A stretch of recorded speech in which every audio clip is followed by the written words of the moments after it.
What's up guys, welcome to the Trail Hunter. Thank you very much for tuning in. Today I'm going to be giving you guys my top 10 tips for hiking 100 miles on the South Downs Way.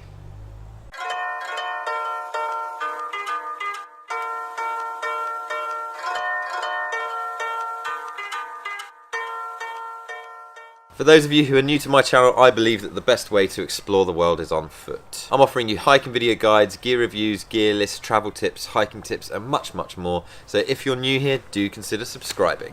Okay, so without further ado, let's get into the video. Just a few weeks ago I decided to pack my bags and embark on a 100-mile through hike of the South Downs Way. The South Downs Way stretches all the way from Winchester to Eastbourne, which is just about 10 or 15 miles east of Brighton. If you guys haven't watched the videos yet, then do feel free to head over to the playlist by clicking the link which should appear there now. I completed the hike in just over 3.5 days, and I also found out that I'm capable of hiking over 30 miles a day, so that was a huge achievement for myself and one of the big goals that I had this year. So here I am, just coming to you as a hiker who's hiked 100 miles on the South Downs Way. I'd like to just give you a few little gems of wisdom. So here it is, my top 10 tips of hiking the 100 miles on the South Downs Way. Have a nice cup of tea. Okay, tip number 1, which is travel light. If you are looking to hike some serious miles and you want to complete the South Downs Way in pretty quick time, then I cannot stress how important traveling light really is. Bring with you only the essential items that you'll need over the 3 or 4 days or however long it is that you're planning to hike the South Downs Way in. Do not bring big heavy clothes unless you're hiking in the winter. You just won't need all of those layers. And only bring like a small compact camera or just use your smartphone. You won't need a massive DSLR camera unless you're doing some night photography. Leave that tent stake mallet at home and don't bother about bringing that spare hoodie that you think you're going to need. You just won't need it. You'll only need one. I bought with me one spare set of underwear, one spare set of socks. I wore running shorts and I wore a shirt and this one-ply rain jacket. The weather was so warm on the weekends that I did it. I just didn't need many clothes. In terms of water, I only carried about 3 litres at a time, which is probably more than what I needed to carry, but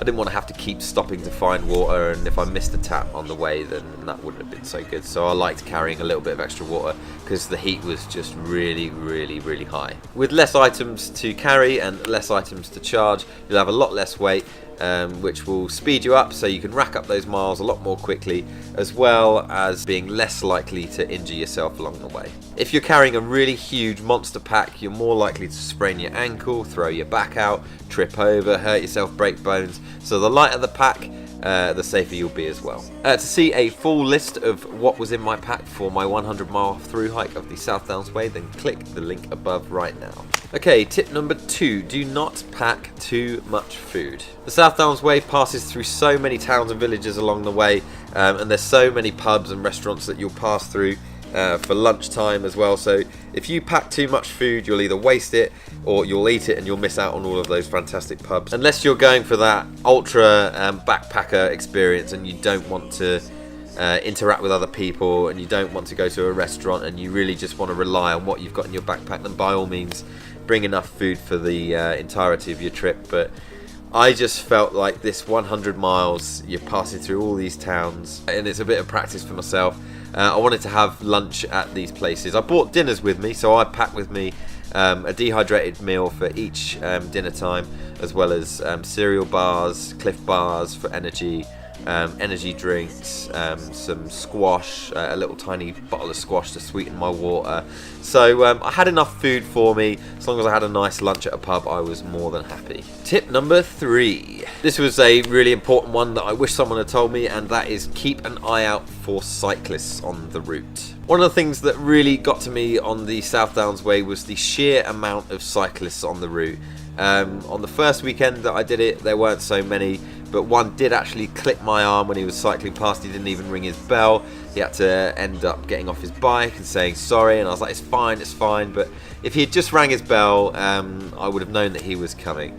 On the second weekend there was a charity event for the British Heart Foundation, and there were absolutely hundreds of cyclists on the route, and I had to keep stopping and checking behind me, and I was kind of paranoid I was going to get knocked over. When the trail kind of was sectioned off into single file parts of the route, I got really kind of sketchy, thinking that I was going to get knocked over then. So yeah, like, I would do your research before you leave to make sure that there are no cycling events going on. Another piece of advice would be to only wear one earphone in, because if you've got those inner ear noise cancelling headphones on and you've got them both in, you're not going to hear anybody coming behind you. So the whole route I tried to have just one headphone in my ears while I was listening to music. So yeah, the cyclists were a bit of an issue. Technically it's not their fault, because yeah, the trail's made for everybody, and yes, we should all be able to use it, but just keep in mind that cyclists can be a bit of an issue, and it can get quite busy for charity events. Tip number 4, and that is know where your water taps are. I only carried one map for the South Downs Way for the entirety of the trip. I didn't carry any guidebooks. All I brought with me was a simple A to Z OS map from the start to finish, and it has a really nice yellow line going all the way through it. What is included in the map is some mile markers, and they aren't numbered, so I numbered those, but what it doesn't have is where the water taps are and where the water points are. So you have to download that separately as a PDF. I'll put the link in the description to where you can download the water points document. One thing I'd like to note about that document is one of the hubs I think is closed on there, and I think it's called, let me just check on my phone. That's it, that's the one. It's the Franklin Arms in Washington, which is closed, and I know that because when I went to go there, it wasn't even there as a pub anymore. I think it was just like an empty house. So yeah, the Franklin Arms, when you download this PDF, just ignore that one and don't even think about putting it on your map, because it's not open anymore. The reason why I put this as one of my top 10 tips is because it's really easy to miss one of the water points, because they are literally just tiny little metal taps. Some of them are in bushes, some of them are over troughs, so they're really easy to spot. But if it's really hot weather, like it was for me, and you miss one of these things, it's really hard to find natural water sources to filter. I wouldn't actually recommend bringing a filter. I didn't use it once on the entire trail. The water points, if you know where they are and you keep an eye on where they are on the map and mark them down, you probably won't miss them. So yeah, a water filter just isn't needed for this through hike. Tip number 5, which is wild camp the whole way. There are quite a few established campsites on the South Downs Way, and that's what most people do, is they pre-book all of their campsites so they have a place to stay every night. The problem with that is if you overshoot your estimated amount of miles that you've done in a day, you end up getting to camp early and spending most of your day sitting around at camp because you don't want to waste a booked campsite.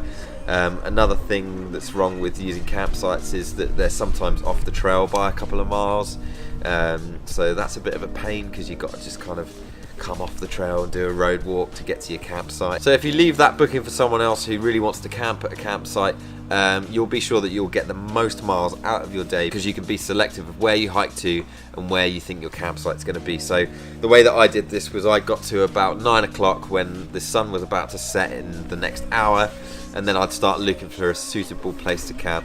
Places that I would camp would be in the corners of fields near kind of slightly overgrown areas, or places which were off the trail, not too close to the trail, that wouldn't be too conspicuous, or people wouldn't have a problem with you camping there. So just use your noggin, think about where you're camping, try not to camp so obviously on people's property, and you should be fine. Another really good benefit of wild camping is the peace and quiet and the privacy. There's no one around you. If you're on your Todd, you can set your camp up so that you're going to be overlooking the sunrise, so that when you wake up you're greeted with the nice rising sun, just like I was, and I really enjoyed that. It was a little bit sketchy picking the campsite the evening before, but once it's all set up and when you wake up in the morning after a really good night's sleep, wild camping is so much more worth it, plus it's free.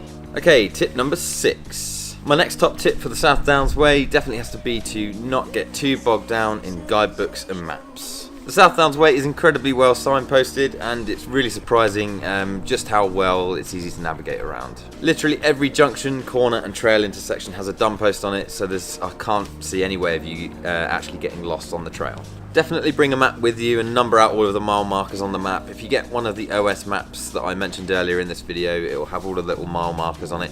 And before your trip, just take some time to number each of them, as you go along, because it will just give you a much better gauge as to where you are on the trail. You'll also lend yourself to be much more open to stopping at points of interest, and you'll be a lot more relaxed as well, and you won't have to think about opening times of things in towns. And if you really want to make those miles, I wouldn't recommend that you have to go all the way off the trail to nip into one of these towns and find something decent to look at. Tip number 7, which is start hiking early. If speed is what you're after, then I definitely recommend starting hiking early. I was getting up at around 4 AM every morning on the South Downs Way so that I could see the sunrise as I started my morning walk. It's also much cooler in the morning, so if you're doing it in the summer and the weather's really hot, then hiking in the morning, you get the most of your miles with your fresh legs in the really cool morning temperature, which also leads to a much more enjoyable experience, and you lower the risk of sunstroke and puffing yourself out too early.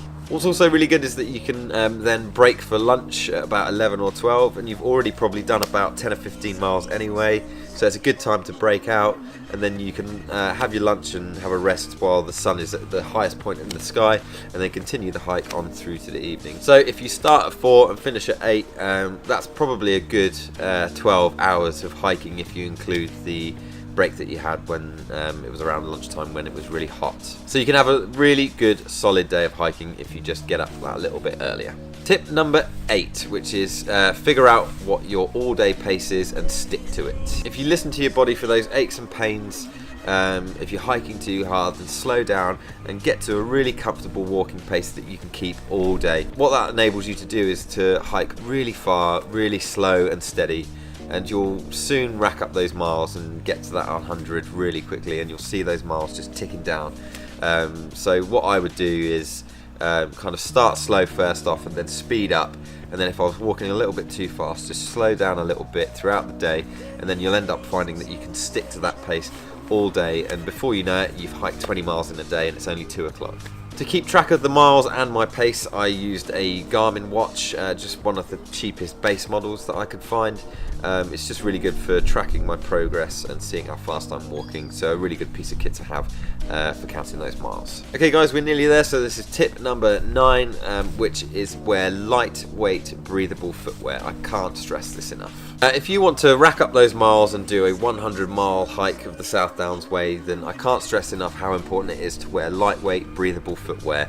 If you're wearing a big heavy leather boot, your feet are going to sweat, they're going to be kind of bunched up and start rubbing, which is an absolute recipe for disaster for blisters. Boots just don't dry out nearly as fast as a hiking shoe or a trail runner, and even if you're wearing a boot, if it rains, your feet are going to get wet regardless. It's just inevitable, so ditch the boots if you can. I know they give you that added ankle support, but if you practice with a proper trail running shoe, your ankles will actually strengthen over time, and you'll just forget the boots. I never wear boots anymore at all. On the South Downs Way, I wore a pair of New Balance Zantis in black. They had a really nice cushion on the bottom, and they were made of a really lightweight, breathable material, so that if they did get wet, which they actually didn't on the South Downs once, I would actually be able to dry them out really quickly. While wearing those shoes, in terms of blisters, I didn't get a single blister until about mile 60. So that actually really surprised me. I didn't get a single blister for that whole way. So yeah, I think if I was wearing a boot, my feet would have been pretty much chewed up. So yeah, lightweight, breathable footwear, very important.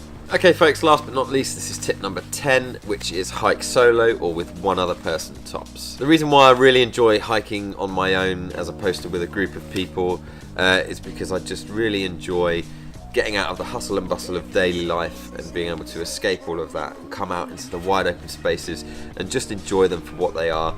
I find hiking on your own, everything seems to be much more vibrant. You take it all in. You're not relying on someone else for directions. You don't need to ask someone where they would like to go next, and you're not kind of constantly looking for them for their approval or wondering if they're okay. You've literally just got yourself to rely on, which I think is a priceless aspect of hiking when you're on your own. Hiking alone definitely enabled me to go at my own pace, and it also made the entire experience much more intense, which I guess is what pushed me to do 30 miles a day and finally finish the South Downs 100 miles in the first place. Okay guys, so that was my top 10 tips for hiking 100 miles on the South Downs Way. If you found this video at all useful, then hit that thumbs up. If you've hiked the South Downs Way before, if you've done it on your own, if you've done it in a group, or if you're just about to do it, then feel free to write your comments in the comments section below and let the trail hunter community know exactly what you thought of it. And if you've never done the hike before and you're planning on doing it, then feel free to ask me some questions. I will get back to you as soon as I can and give you the best advice that I can. Okay guys, finally, don't forget to head over to my website, which is thetrailhunter.com, where you'll find all of my hikes, my itineraries, my gear lists, gear reviews, and much more. So yeah, don't forget to head over to my website. Also, if you're new here, do consider hitting that subscribe button below. I upload videos about 2 or 3 times a week at the moment, and I post regular updates on what I'm doing, where I'm hiking, the gear that I'm using, so you might find that useful too. Anyway guys, that's it. Thanks a lot, and I'll see you in the next one.